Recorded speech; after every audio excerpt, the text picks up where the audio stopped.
கண்டிப்பாக ராஜேஸ்வரி. அதாவது நாகையில மேம்பாலம் பணி ஆக்கிரமிப்பு அகற்றுவதற்காக இன்று போலீசார் ஈடுபட்டிருந்தனர். அதாவது போலீசாருக்கும் நகர நகராட்சியில் ஈடுபட்டிருக்கும் போது அப்பகுதி குடியிருப்பாளர்களிடையே ஒரு தள்ளுமுள்ளும் ஒரு வாக்குவாதம் ஈடுபட்டிருக்குது.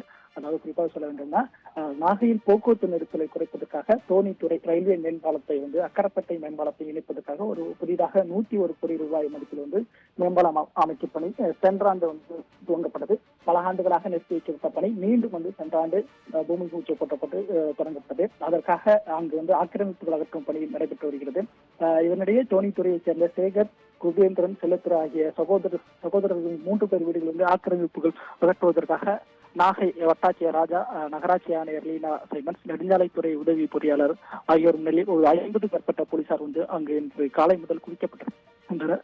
அப்போது வீடுகளை இடிக்க வந்த அதிகாரிகள் மற்றும் போலீசார்களிடையே வீட்டு உரிமையாளர்களுக்கும் பெரிய வாக்குவாதம் ஏற்பட்டது. பின்னர் ஜேசிபி மற்றும் பொக்லின் இயந்திரங்கள் கொண்டு ஆக்கிரமிப்பில் இருந்த வீடுகளை அதிகாரிகள் முன்னிலையில் ஒரு ஊழியர் இடிக்கும் பணியில் ஈடுபட்டிருந்தனர். தற்போது வீடுகள் இடிக்க காரணமாக அது அப்போது 2 வீடுகள் இடிக்கப்பட்ட நிலையில் ஒரு வீட்டு மட்டும் ஊழியர்கள் பெரும் அதிகாரிகளிடையும் போலீசாரிடையும் பெரும் ஒரு வாக்குவாதத்தில் ஈடுபட்டனர். அதாவது போலீசாரிடம் கடும் வாக்குவாதத்தில் இருந்த அவர்கள் வீட்டிலிருந்து வெளியே வர முடியாமல் வரமாட்டோம் அப்படின்னு சொல்லி ஒரு பெரிய தள்ளுமுள்ளு ஏற்பட்டது.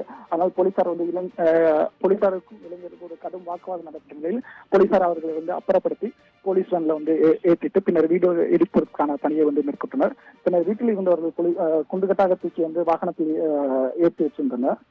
இதனால் அங்கு ஒரு தள்ளுமுள்ளு ஒரு பரபரப்பு ஏற்பட்டது.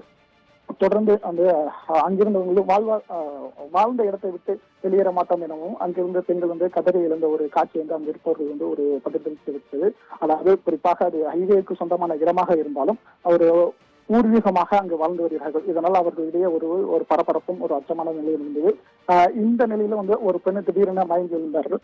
அவர்களை தண்ணீர் கொடுத்து அங்கிருந்து அழைத்து சென்று ஆவேசமாக இருந்தவர்கள் ஆவேசப்படுத்தினார்கள். தொடர்ந்து நகராட்சி ஊழியர்கள் வீட்டில் இருந்த பொருட்களையும் அனைத்தையும் அப்புறப்படுத்தி தற்போது வீடுகளை இடிக்கும் பணி முற்றிலுமாக நிறைவேற்றி முடிந்துள்ளது.